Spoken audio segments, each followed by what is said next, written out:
Hello everyone. So in the previous video we understood that thyroid is a way more complex problem than it is generally understood as.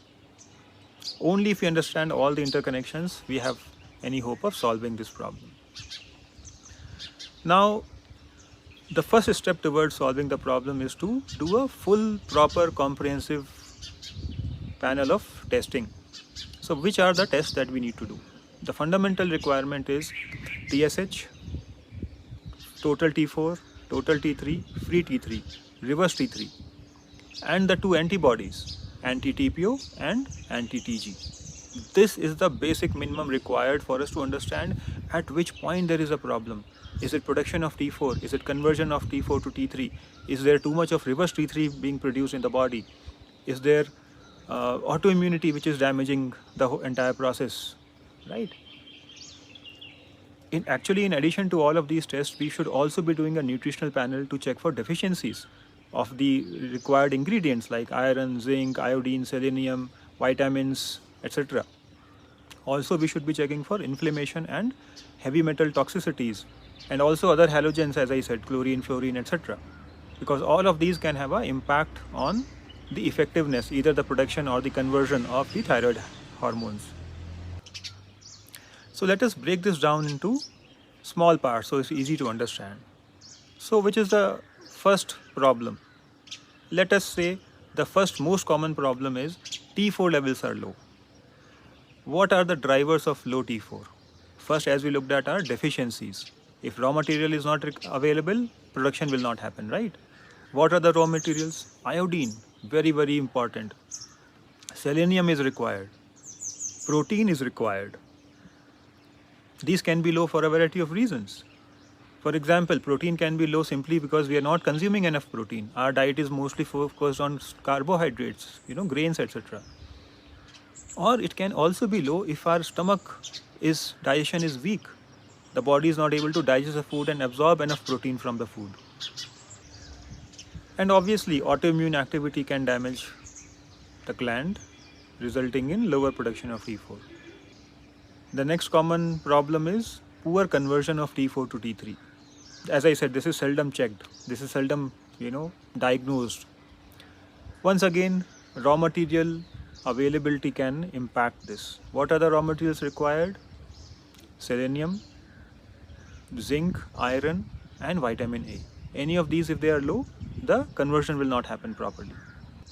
Poor kidney or liver health has a big impact on the conversion because these are the two main organs which convert T4 into T3 for systemic usage to be used across the body.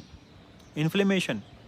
Systemic inflammation can impair the conversion of T4 to T3. And as I had mentioned earlier, toxins like heavy metals, lead, cadmium, mercury, etc. can hamper the conversion process. Low amount of free T4. This is not total T4. Remember, free T4. This can become low mainly because of stress. The stress can be psychological, it can even be physiological. If your body is struggling internally with something, it could be struggling with, let's say, chronic infection, simmering infection. We don't really see the outward symptoms of an infection, but the immune system is not able to completely get rid of the problem. In such a situation, T4 production, the availability of free T4 can go down. Not production, I'm sorry. Also very common for women is estrogen dominance. If estrogen hormone is high in the body, the amount of free T4 reduces. Another interesting dynamic is reverse T3. If reverse T3 levels are high, the effective T3 will become low. What are the reasons? First most important reason is stress. You can check this by checking your adrenaline or cortisol levels also. The stress could be caused by any kind of trauma or injury also.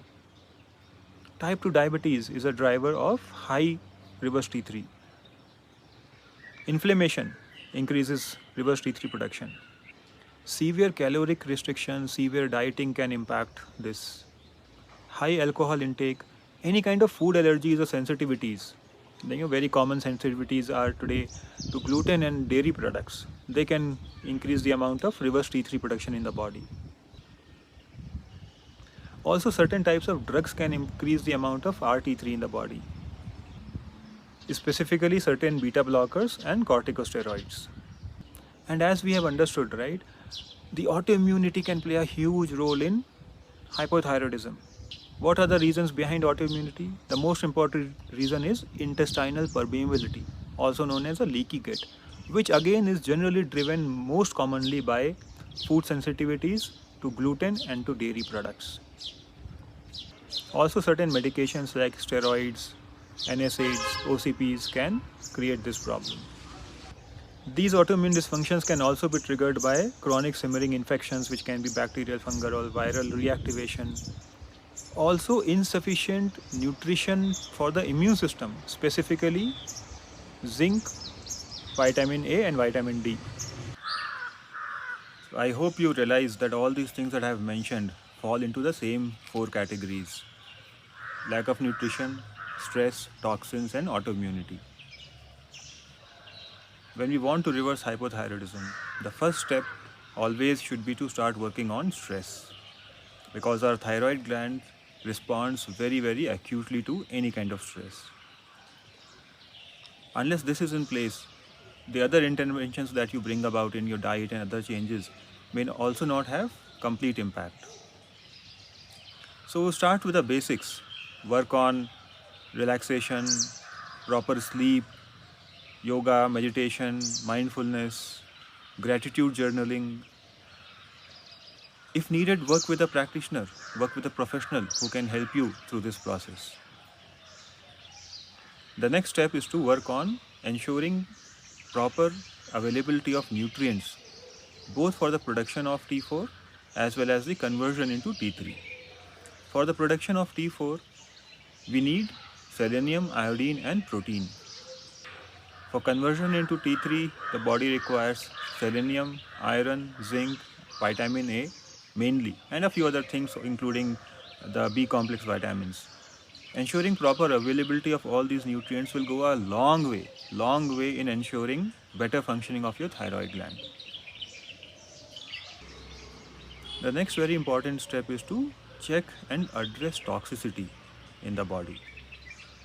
This toxicity can be in many forms. For example, heavy metals like lead, cadmium, mercury, etc. can cause toxicity and impair the functioning of the thyroid gland. Now, mercury, for example, is a very common toxin that comes into our body through the dental fillings. Traditionally, we have been doing these so-called silver fillings, which almost half of that filling is actually mercury. And this mercury keeps on leaching, tiny amounts keep on leaching into the body and start poisoning the body slowly. Another category of very powerful toxins for the functioning of the thyroid gland are the halogens, which are basically the chemicals in the iodine family, right? Chlorine, fluorine, bromine. It's also important to ensure that we are not taking in these toxins, and also work on detoxifying them if required. What are the common sources? So for example, chlorine can come even through our tap water. Okay, many municipalities are actually adding chlorine to ensure that the harmful bacteria etc. are killed. But this chlorine is also causing problems to our health. Another very common source of chlorine is swimming pools. Again, chlorine is added through bleaching powder to ensure that there is no infection that can spread through the water. Most disease-causing organisms will get killed because of this chlorine. But the problem is that our skin is very good at absorbing this. In functional medicine, we say that the skin is like a huge mouth. Whatever you don't put in the mouth, you should also not put on the skin. So if you're swimming in a chlorinated pool, you need to consider moving to an unchlorinated pool, and also take up measures with which you can start removing chlorine more effectively from the body. Fluorine, a very powerful chemical. The most common source is toothpaste, fluoridated toothpaste. Once again, it was put there for some benefit, but the damage it is causing is probably outweighing the benefit for a lot of us. So consider switching to a non-fluoridated toothpaste. And the last one, bromine. Many times it can come through bromated flours. These pre-packaged atta flours that we buy from the market. many of them have added bromine. So once again, if somebody is suffering from thyroid issues, they must ensure that they're consuming flour which is not bromated. If autoimmunity is present, then it is important for us to understand that autoimmunity almost always starts in the gut, in the digestive system. So there are certain common triggers which we need to remove from our diets if the autoimmunity has to settle down and the immune system has to start behaving normally again. The two most important things are dairy products, milk and milk products, and wheat products because of gluten allergy or sensitivity. Just removing these two items, many people have found that substantial part of their thyroid problem is gone in a few months' time. So the thing that we need to do is to completely remove dairy and wheat, but also for a period of time remove all other grains. Why this is needed is because once the food sensitivity has come into the system, if it is left unaddressed, after a period of time the body starts becoming sensitive to many other things in the same family. So if it is sensitive to one grain, a chemical in a particular grain, this sensitivity can extend to other grains which have similar chemicals. So it is very important to remove all grains from your diet for a period of time, at least for a couple of months. You should see substantial improvement in your thyroid function. It is best you can work with somebody who knows how to handle these things. In the functional medicine system, there is a protocol known as the elimination diet. This is a very simple, very effective tool to address autoimmunity. And one last thing about autoimmunity is to ensure that the fundamental nutrients that the immune system thrives on are in the upper third of the reference ranges. The three most important ingredients are zinc, vitamin A, and vitamin D.